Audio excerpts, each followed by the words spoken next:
नमस्कार दोस्तों, आप सब कैसे हैं। मैं आशा करता हूँ आप स्वस्थ होंगे, अच्छे होंगे। सक्सेस पॉइंट में आपका स्वागत है। तो आज हम जो टॉपिक करते हैं राज्यों के हाई कोर्ट से संबंधित, उच्च न्यायालयों से, है ना, कि किस राज्य का कौन सा उच्च न्यायालय होगा, total number of high courts कितने हैं, आर्टिकल किस में आएगा, इनकी योग्यताएँ क्या होंगी, है ना, इनके न्यायाधीशों की नियुक्ति कौन करता है, तमाम इन चीज़ों पर आज डिस्कस करनी है। हमें शब्दावली पर विशेष ध्यान देना है। तो ये आर्टिकल्स आ जाएंगे, आर्टिकल 214 टू 231, 214 से 231 तक, है ना। तो पहले हम 220 तक करते हैं। देखना, राज्यों के हाई कोर्ट्स, है ना, उच्च न्यायालय,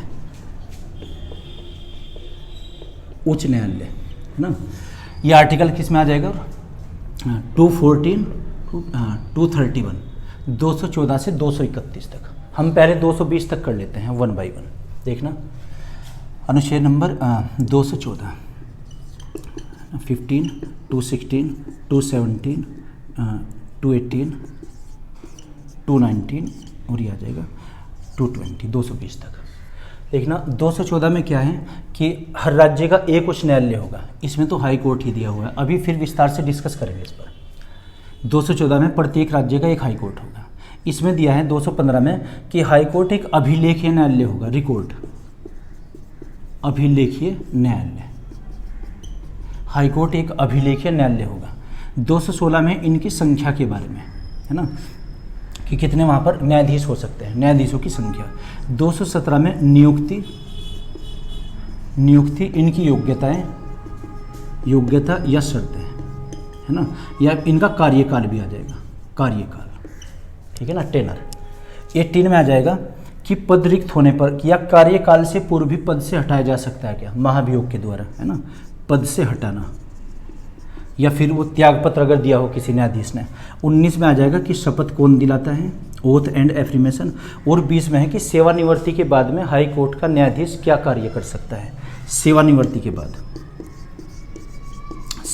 रिटायरमेंट, सेवानिवृत्ति के बाद की स्थिति क्या होगी, है ना। तो वन बाय वन एक्सप्लेन करते हैं इन्हें आर्टिकल्स को, ठीक है।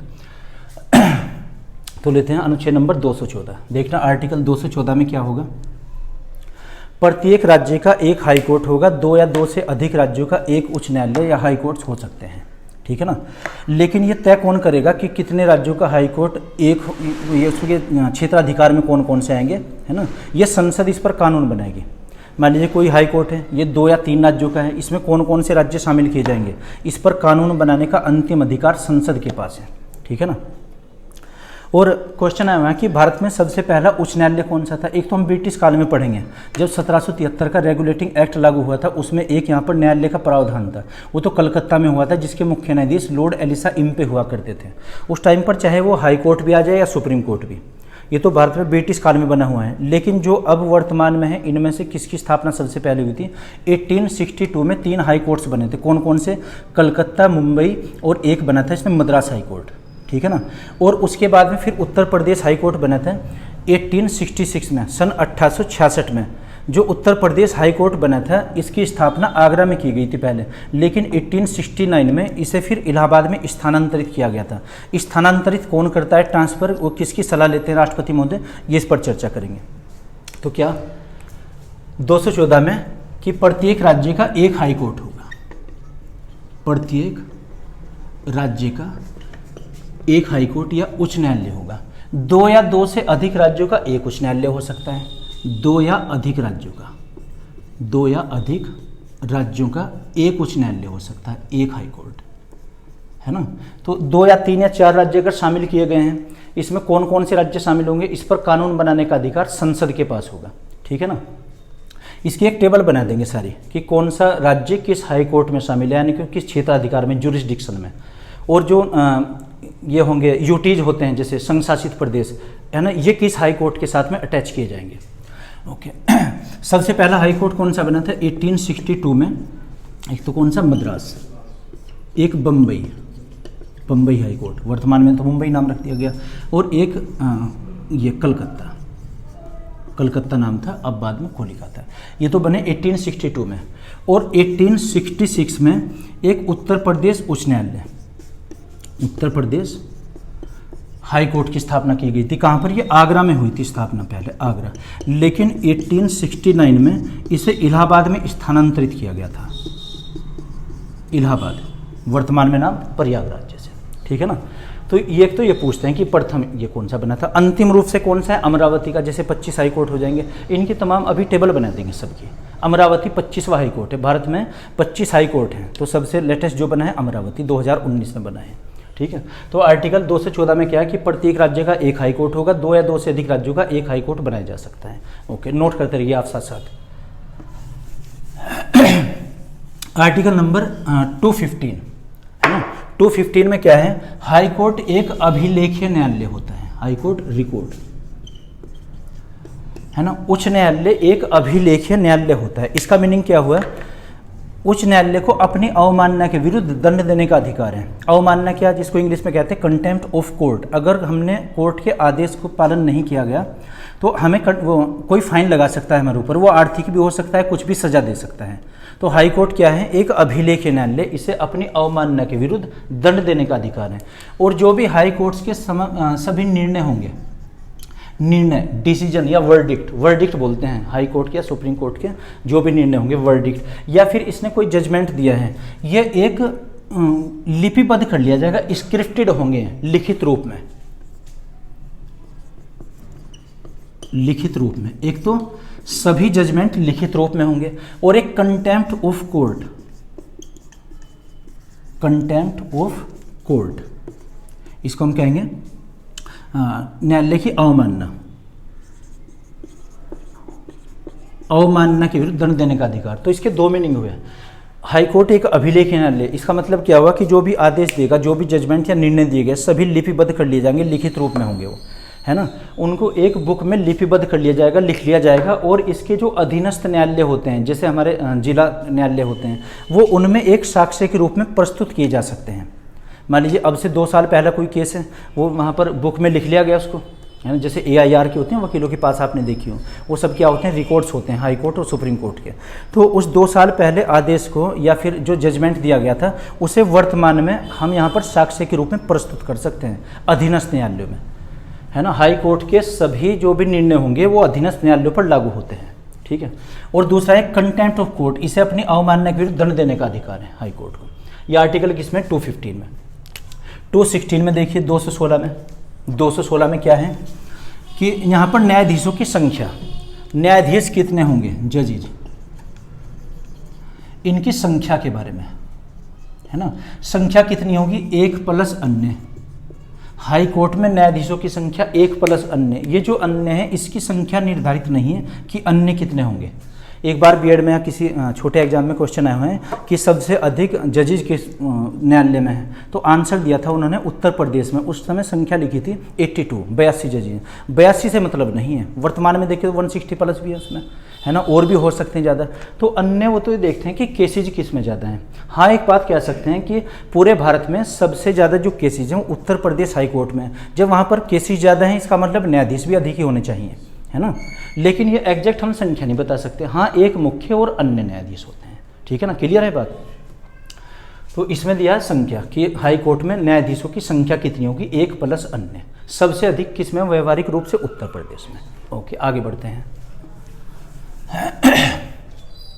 217 इंपॉर्टेंट आर्टिकल, इसमें योग्यता के बारे में 217 आर्टिकल करते हैं। सबसे पहले योग्यता को लेते हैं, क्वालिफिकेशन। देखना हाई कोर्ट के न्यायाधीश की क्वालिफिकेशन क्या होती है।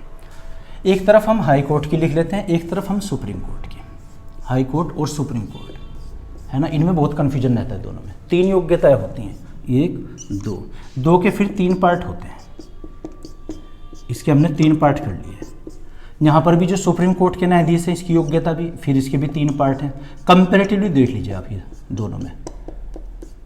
देखना हाई कोर्ट के न्यायाधीश की योग्यता, एक तो भारत का नागरिक ही होना चाहिए। वो जो नंबर 2 है उसमें फिर 3 पॉइंट है। क्या? वह लगातार भारत में स्थित किसी न्यायालय में, भारत में स्थित किसी भी न्यायालय में, चाहे वो हमारे डिस्ट्रिक्ट कोर्ट हो जाए, भारत में स्थित किसी भी न्यायालय में लगातार 10 वर्षों तक न्यायाधीश के पद पर होना चाहिए। नंबर 2, वह भारत में स्थित किसी भी न्यायालय में लगातार 10 वर्षों तक अधिवक्ता होना चाहिए। नंबर 3 है कि राष्ट्रपति की राय में पारंगत विधिवेत्ता होना चाहिए। पहले हाई कोर्ट की योग्यता लिख लेते हैं। भारत का नागरिक होना चाहिए। दूसरी योग्यता में 3 कंडीशन, क्या? 10 वर्षों तक किसी भी न्यायालय में, किसी न्यायालय में न्यायाधीश, किसी भी न्यायालय में न्यायाधीश है। किसी का मतलब ये हुआ कि वो ये सत्र न्यायालय होते हैं जैसे जिला स्तर पर, है ना, जिले में हो सकता है 10 वर्षों तक। या करके दिया है 10 वर्षों तक किसी भी न्यायालय में अधिवक्ता होना चाहिए, अधिवक्ता।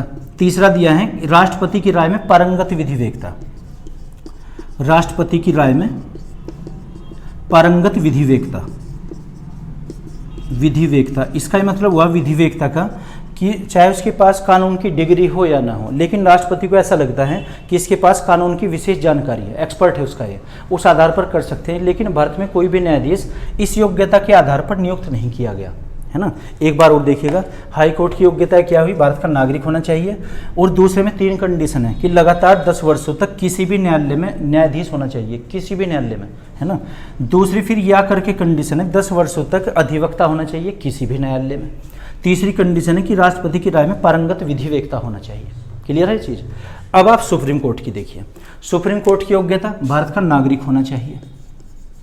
दूसरी योग्यता, भारत में स्थित किसी एक या एक से अधिक हाई कोर्ट में उच्च न्यायालय में लगातार 5 वर्षों तक न्यायाधीश होना चाहिए, 5 वर्षों तक न्यायाधीश। डिफरेंस क्लियर कर लीजिए, ये किसी भी न्यायालय में न्यायाधीश है, लेकिन जो यहाँ पर है ये हाई कोर्ट में न्यायाधीश है ना। और ये 10 वर्ष दिया है यहाँ पर, लेकिन इसमें 5 वर्ष दिया है सुप्रीम कोर्ट में। डिफरेंस क्लियर है? ओके, आगे बढ़ते हैं। दूसरी कंडीशन, एक या एक से अधिक हाई कोर्ट में लगातार 10 वर्षों तक अधिवक्ता होना चाहिए, 10 वर्षों तक वकील, अधिवक्ता, एडवोकेट, अधिवक्ता। तीसरी कंडीशन है कि राष्ट्रपति की राय में पारंगत विधिवेक्ता होना चाहिए, राष्ट्रपति की राय में पारंगत विधिवेक्ता। जो कंडीशन इसमें दी है विधिवेक्ता, है ना, लीगल प्रोफिशिएंट। तो इसकी भी 3 कंडीशन हुई। दूसरे की क्या कि हाई कोर्ट में 5 वर्षों तक अधिवक्ता, या करके हाई कोर्ट में 10 वर्षों तक अधिवक्ता हो जाएगा, और राष्ट्रपति की राय में पारंगत विधिवेक्ता। डिफरेंस क्लियर देख लीजिए आप ये दोनों, ठीक है ना। यहाँ पर क्या है 10 वर्षों तक अधिवक्ता, यहाँ पर भी 10 वर्षों तक अधिवक्ता, लेकिन ये हाई कोर्ट में है। यहाँ पर राष्ट्रपति की राय में पारंगत विधिवेक्ता, यहाँ भी राष्ट्रपति की राय में पारंगत, ये सिमिलरिटी है इनमें, ये दोनों का डिफरेंस है। क्लियर? अच्छा जी, तो ये तो क्या थी योग्यता। इसके अलावा और क्या दिया है नोट करते रहिए आप साथ साथ ही। देखना अब है इसमें योग्यता के अलावा शर्तें क्या होंगी। शर्तें, वो लाभ के पद पर ना होना चाहिए, लाभ के पद पर ना होना चाहिए, नागरिक भारत का रहना चाहिए, वो नहीं कि दूसरे देश की नागरिकता ले लिया, या फिर संसद अयोग्यता से संबंधित या शर्तों से संबंधित अन्य कानून भी बना सकती हैं, है ना, जो हमने उसमें पढ़ा था विधानसभा विधान परिषद वाले में। नियुक्तियाँ, योग्यता, नियुक्ति कौन करता है वो?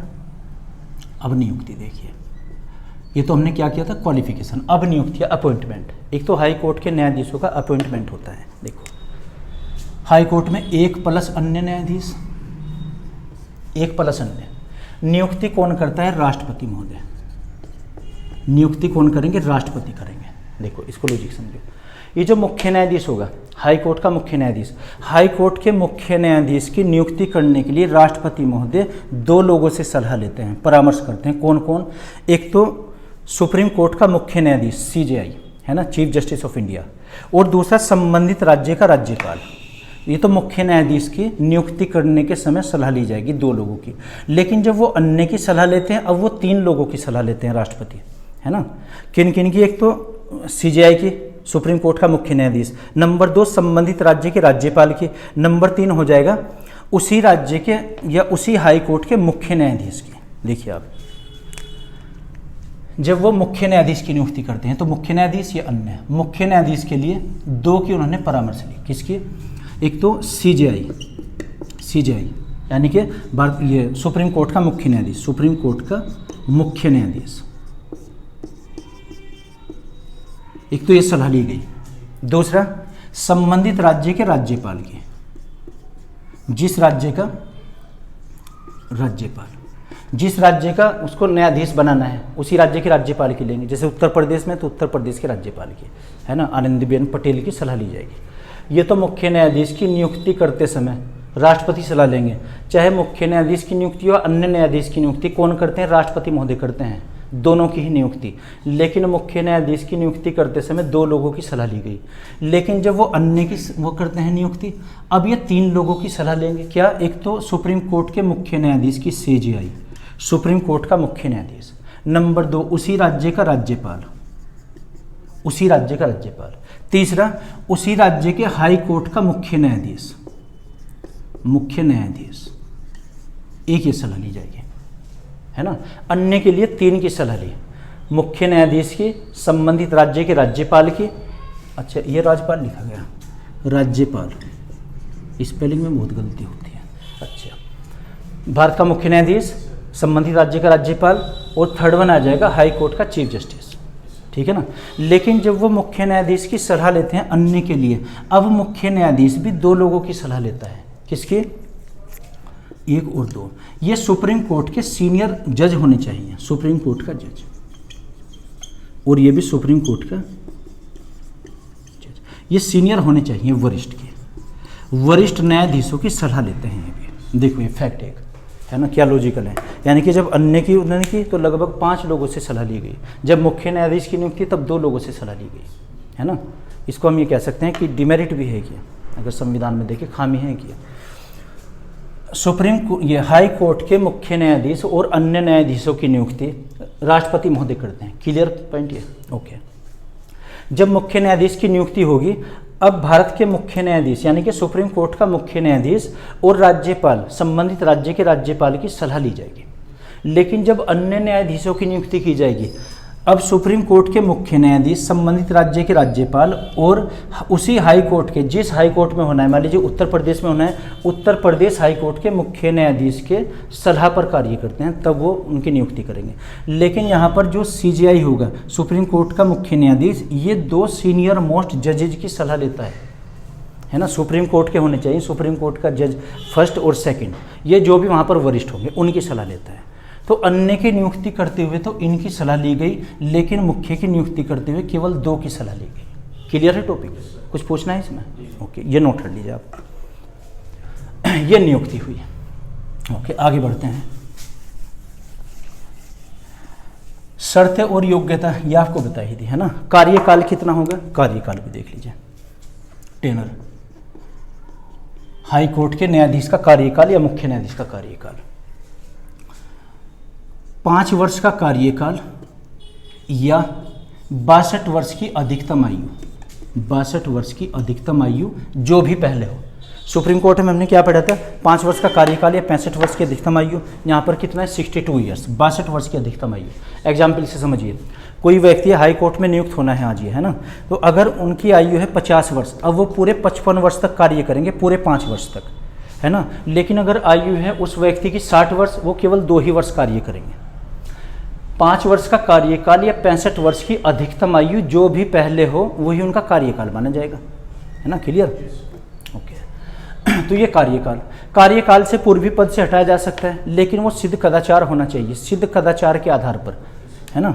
कैसे हटाएंगे? वही जो सुप्रीम कोर्ट के न्यायाधीश को हटाने के लिए वही महाभियोग है ना, महाभियोग के द्वारा। महाभियोग की प्रक्रिया कहाँ से स्टार्ट होगी? संसद के किसी भी सदन से हो सकती है। समय से पूर्व भी अगर ये त्यागपत्र देना चाहे, राष्ट्रपति महोदय को अपना त्यागपत्र सौंपते हैं। ओके। नियुक्ति योग्यता और शर्तें, पद से हटाना। ओके। 218 भी करते हैं, 218, समय से पूर्व ही पद से हटाना, पद से हटाना। जैसे कार्यकाल कितना था? 5 वर्ष, है ना। लेकिन अगर पद से हम पहले ही हटा दें, कार्यकाल से पहले ही, कोई सिद्ध कदाचार होना चाहिए, प्रूव्ड मिसबिहेवियर के आधार पर या असमर्थता के आधार पर, इनकैपेबिलिटी, अयोग्यता के आधार पर। इसके 2 ग्राउंड हो सकते हैं हम समय से पूर्व ही पद से जो हटाने की प्रक्रिया है, 2 कारण। क्या?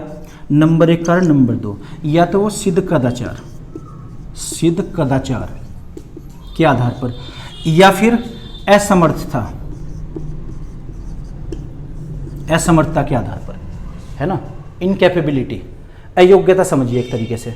अगर कोई उसने अपराध किया है या संविधान का अतिक्रमण किया है, संविधान को ब्रेक किया है और वो प्रूव हो चुका हो, मिसबिहेवियर, अब इस आधार पर हटाया जा सकता है। कैसे हटाएंगे? वही महाभियोग की प्रक्रिया, इम्पीचमेंट की।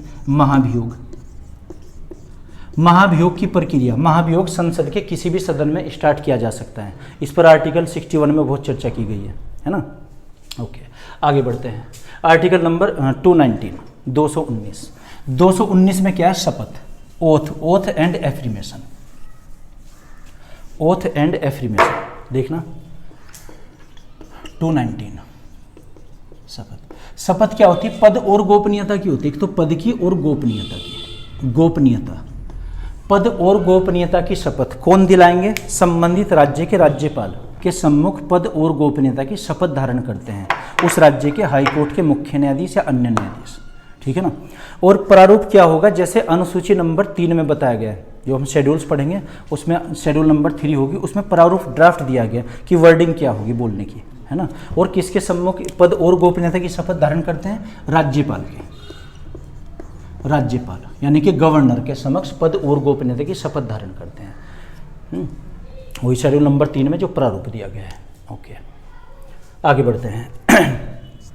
अनुच्छेद नंबर 220, देखना 220 में सेवानिवृत्ति के बाद अगर ये रिटायर होते हैं या अवकाश प्राप्त, सेवानिवृत्ति, सेवानिवृत्ति के बाद में हाई कोर्ट के जो जजेज होंगे, कोई सा भी हाई कोर्ट का कोई भी जज, चाहे एक या अन्य है उसमें, है ना, कोई भी न्यायाधीश, है ना, कोई भी न्यायाधीश। देखना क्या होगा? सेवानिवृत्ति हुआ, अवकाश प्राप्त किया उन्होंने, उसके बाद क्या कर सकते हैं? वो केवल 2 कार्य कर सकते हैं। या तो सुप्रीम कोर्ट में निजी रूप से अपनी वकालत कर सकते हैं, सर्वोच्च न्यायालय में यानी कि दिल्ली में। दूसरा कि वो उस राज्य के अलावा अन्य सभी हाई कोर्ट्स में वकालत कर सकते हैं। एग्जाम्पल से समझिए, उत्तर प्रदेश के कोई जजेज हैं, सेवानिवृत्त हुए हैं, रिटायर्ड हुए हैं वो, अब क्या होगा?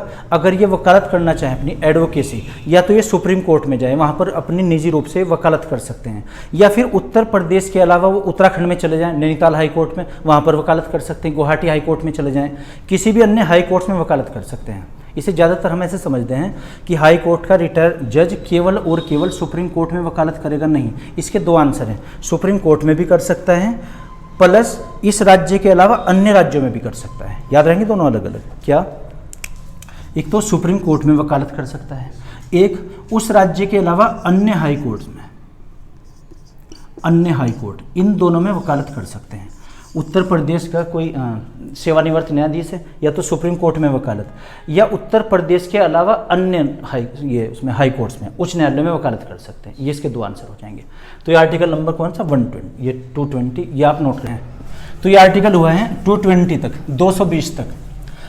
अब करते हैं 225 तक। देखना हाई कोर्ट 221 से 225 तक, और इससे आगे फिर दूसरी वीडियो में करेंगे हम, है ना, क्योंकि वीडियो बड़ी हो जाएगी ज़्यादा।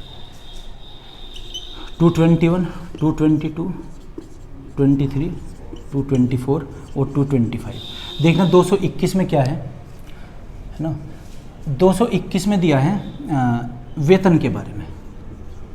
वेतन, हाई कोर्ट के न्यायाधीशों का वेतन कितना होता है। 222 में इनका ट्रांसफर, स्थानांतरण, स्थानांतरण, है ना, ट्रांसफर कैसे होगा। 23 और 24 में, 223 में है मुख्य न्यायाधीश का कार्यवाहक होना, जैसे अगर पद रिक्त हो जाए ना तो कार्यवाहक न्यायाधीश, कार्यवाहक मुख्य न्यायाधीश, मुख्य न्यायाधीश। और इसमें आ जाएगा अन्य न्यायाधीश, अन्य कार्य, इसके लिए कार्य अपर वर्ड आएगा, अपर न्यायाधीश, है ना। अभी आपको इसका मीनिंग बताएंगे। और 225 में ज्यूरिसडिक्शन, है ना, अधिकारिता क्षेत्र, ज्यूरिसडिक्शन अधिकारिता क्षेत्र क्या आ जाएगा, यानी कि हाई कोर्ट में कौन कौन से केस जाएंगे, अधिकारिता क्षेत्र। देखना इनको समझते हैं अब 1 बाय 1। अनुच्छेद नंबर 221 में क्या है? वेतन। एक तो हाई कोर्ट के न्यायाधीशों का वेतन कौन निर्धारित करेगा? संसद। ये संसद करती है। वर्तमान में हाई कोर्ट के मुख्य न्यायाधीश का वेतन 2018 के अकॉर्डिंग ये हो जाएगा 2.5 लाख, और अन्य न्यायाधीशों का 2.25 लाख। फिर इनकी पेंशन भी होती है 50%। एक लाइन में समझिए, हाई कोर्ट के न्यायाधीशों का वेतन राज्य सरकार देती है, और हाई कोर्ट के न्यायाधीशों की पेंशन केंद्र सरकार देती है। याद रहेगा, अलग अलग राज्य की संचित निधि या केंद्र की संचित निधि से पेंशन दी जाएगी। ओके, वेतन कौन तय करेगा? अनुच्छेद नंबर 221 में वेतन कौन निर्धारित करेगा? संसद। निर्धारित करती है संसद की कितना वेतन दिया जाएगा पार्लियामेंट के द्वारा। हाई कोर्ट के एक तो हो जाएगा मुख्य न्यायाधीश, मुख्य और अन्य। मुख्य न्यायाधीश का वेतन 2.5 लाख, 2,50,000 और इनका 2,25,000 हो जाएगा अन्य न्यायाधीशों का। ये वेतन कहाँ से दिया जाएगा? और वेतन तो दिया जाएगा राज्य सरकार के द्वारा, राज्य सरकार। और राज्य सरकार का खजाना ट्रेजरी क्या होगी? संचित निधि, राज्य सरकार की संचित निधि या समाकलित निधि या कंसोलिडेटेड फंड, ठीक है। और जो इनकी पेंशन होगी, पेंशन कितनी होती है? 50% ये पेंशन होती है। पेंशन देती है केंद्र सरकार, केंद्र सरकार, ठीक है ना। एक बार पद पर नियुक्त होने के बाद में इनके वेतन में या शक्तियों में कोई कमी नहीं की जाएगी, ठीक है जी। तो 221 में क्या आ जाएगा? वेतन के बारे में। आगे बढ़ते हैं। वेतन कितना है? 2.5 लाख और 2.25 लाख। और कहाँ से दिया जाएगा? राज्य सरकार देगी। और ये कैंसिल, क्या कह रहे हैं? ओके, आगे बढ़ते हैं। स्थानांतरण, ट्रांसफर का मामला, अनुच्छेद नंबर 222। इसमें स्थानांतरण देखना, अगर किसी न्यायाधीश का स्थानांतरण या ट्रांसफर होता है तो ट्रांसफर कौन करेगा? राष्ट्रपति महोदय। किसकी सलाह पर? सुप्रीम कोर्ट के मुख्य न्यायाधीश की सलाह पर, सर्वोच्च न्यायालय के मुख्य न्यायाधीश की सलाह पर। लेकिन सर्वोच्च न्यायालय के मुख्य न्यायाधीश भी सलाह लेंगे इसमें। वो 6 लोगों की सलाह लेते हैं। किसकी? 4 तो वरिष्ठ न्यायाधीश होने चाहिए सुप्रीम कोर्ट के, सुप्रीम कोर्ट के मुख्य न्यायाधीश। 4 सुप्रीम कोर्ट के ही वरिष्ठतम न्यायाधीशों की सलाह लेते हैं। और 2 उन जजेज की सलाह लेते हैं जहाँ से ट्रांसफ़र हुआ है, जिस राज्य से हुआ है और जिस राज्य में हुआ है ट्रांसफ़र, है ना। मान लीजिए उत्तर प्रदेश हाई कोर्ट के न्यायाधीश हैं, इनका ट्रांसफ़र हुआ है उत्तराखंड में नैनीताल हाई कोर्ट में, तो नैनीताल हाई कोर्ट के मुख्य न्यायाधीश की सलाह ली जाएगी। उत्तर प्रदेश हाई कोर्ट के मुख्य न्यायाधीश की भी सलाह ली जाएगी, है ना। स्थानांतरण कौन करेगा? राष्ट्रपति महोदय। राष्ट्रपति किसकी सलाह पर? सुप्रीम कोर्ट के मुख्य न्यायाधीश की सलाह पर, है ना। ये इनके परामर्श से करते हैं, परामर्श। एक लाइन में देखिए, हाई कोर्ट के न्यायाधीशों का तबादला, ट्रांसफर कौन करता है? स्थानांतरण राष्ट्रपति महोदय करते हैं। लेकिन राष्ट्रपति महोदय इसके लिए भारत के मुख्य न्यायाधीश की सलाह लेते हैं। लेकिन मुख्य न्यायाधीश भी 2 ग्रुप में सलाह लेते हैं। किसकी? एक तो वरिष्ठ न्यायाधीश, सुप्रीम कोर्ट के 4 वरिष्ठ न्यायाधीश होने चाहिए, 4, है ना। और एक लेंगे जिस राज्य से ट्रांसफर हुआ है और जिस राज्य में ट्रांसफर होना है ना, राज्य के मुख्य न्यायाधीश, मुख्य न्यायाधीश। और दूसरा भी, ये भी राज्य के मुख्य न्यायाधीश। ये तो जहां से ट्रांसफर हुआ है और जिस राज्य में हुआ है ना, ये दूसरे, यानी कि 1 जज ही हो जाएंगे। तो टोटल जजेज कितने हुए? 4 और 2 6 और 1 मुख्य न्यायाधीश, यानी कि राष्ट्रपति महोदय 7 लोगों से सलाह लेते हैं, ठीक है ना। ये स्थानांतरण का मामला है। एक लाइन में याद रखिए कि राष्ट्रपति CJI से सलाह लेते हैं, लेकिन CJI फिर 6 लोगों से सलाह लेता है, याद रहेगा। ओके, आगे बढ़ते हैं। आर्टिकल नंबर 23 और 224। 223 में क्या है? 223 इसमें अगर राज्य का मुख्य न्यायाधीश, है ना, राज्य के मुख्य न्यायाधीश का पद अगर रिक्त है तो राष्ट्रपति महोदय कार्यवाहक मुख्य न्यायाधीश की नियुक्ति कर सकते हैं, जो भी सीनियर मोस्ट होगा हाई कोर्ट में। राज्य हाई कोर्ट का मुख्य न्यायाधीश, मुख्य न्यायाधीश, कार्यवाहक या कार्यकारी, कार्यवाहक या कार्यकारी, इंग्लिश में एक्टिंग जज, ACTI, एक्टिंग जज। राष्ट्रपति महोदय मुख्य न्यायाधीश, कार्यवाहक मुख्य न्यायाधीश की नियुक्ति कर सकते हैं, ठीक है ना। इससे वो अपने पैनल से राष्ट्रपति महोदय किसी से भी सलाह ले सकते हैं। 224 इम्पोर्टेंट, ये समझिए आप, देखना। जो अन्य न्यायाधीश होंगे, अन्य न्यायाधीश, हाई कोर्ट के अन्य न्यायाधीश। एक आर्टिकल हमने 127 पढ़ा था सुप्रीम कोर्ट के बारे में। 127 में क्या था कि भारत के मुख्य न्यायाधीश तदर्थ न्यायाधीशों की नियुक्ति कर सकते हैं। तदर्थ, एड होक, है ना, एड होक वर्ड आया है। एड होक वर्ड केवल सुप्रीम कोर्ट के लिए, हाई कोर्ट के लिए ये वर्ड अपर हो जाएगा, अपर न्यायाधीश, इंग्लिश में एडिशनल जजेज, है ना, या फिर कार्यकारी। तो अन्य न्यायाधीश की नियुक्ति राष्ट्रपति महोदय। वर्डिंग क्या आ जाएगी? या तो कार्यकारी या फिर आ जाएगा इसमें अपर। अपर न्यायाधीश, अपर न्यायाधीश है ना, एडिशनल जज की नियुक्ति कर सकते हैं किसी कार्य विशेष के लिए। और इसके लिए सलाह किससे लेंगे? कार्यवाही करने के लिए अपना पैनल होगा, किसी से भी सलाह ले सकते हैं। एक ध्यान रखना कि तदर्थ वर्ड नहीं आया वहाँ पर, तदर्थ, इसके लिए क्या है? अपर न्यायाधीशों की नियुक्ति। और इनकी एज 62 वर्ष से अधिक ना होनी चाहिए, वही रिटायरमेंट की लग जाएगी एज, है ना। और कितने मैक्सिमम कार्यकाल के लिए? सामान्यतः 2 वर्षों के लिए, 2 वर्षों के लिए ये नियुक्ति कर सकते हैं, फॉर 2 ईयर्स। उसके बाद में अगर है तो स्थिति देखी जाएगी, कार्यकाल बढ़ाया जा सकता है संसद या फिर विधानमंडल या राज्यपाल की अनुमति के द्वारा। आगे आइए, अनुच्छेद नंबर 225 देखना। 225 में क्या है? अधिकारिता क्षेत्र, हाई कोर्ट का अधिकारिता क्षेत्र। हाई कोर्ट में कौन कौन से केस जाएंगे? 225 में, 225 जुरिस्डिक्शन,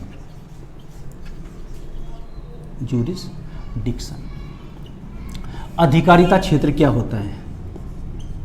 अधिकारिता क्षेत्र, एक तो इसमें कौन कौन से केस जाएंगे? जो भी अधीनस्थ न्यायालय होंगे, अधीनस्थ न्यायालयों के फैसलों के विरुद्ध अगर हम उनको चैलेंज करना चाहते हैं, मान लो जो जिला होते हैं न्यायालय, तो जिला न्यायालयों के विरुद्ध, उनके फैसलों के विरुद्ध हम हाई कोर्ट में जा सकते हैं। एक या मौलिक अधिकारों का उल्लंघन हुआ, हम डायरेक्ट जा सकते हैं वहाँ पर, है ना। इसका अधिकारिता क्षेत्र आ जाएगा। तो समस्त अधीनस्थ न्यायालय, अधीनस्थ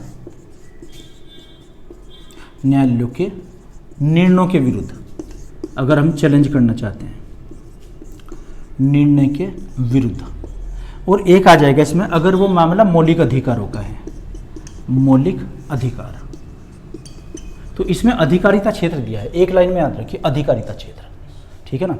अब 226 से आगे 231 तक और एक इसकी टेबल बची हुई है कि कौन सा हाई कोर्ट, किस राज्य का कौन सा हाई कोर्ट है ना। ये हम अगली वीडियो में करेंगे, वरना ये वीडियो ज़्यादा बड़ी हो जाएगी, ठीक है ना। तो मैं आशा करता हूँ ये आपकी समझ आएगा, अगर नहीं तब भी तो कमेंट बॉक्स में लिख कर बताइएगा। Okay, thank you.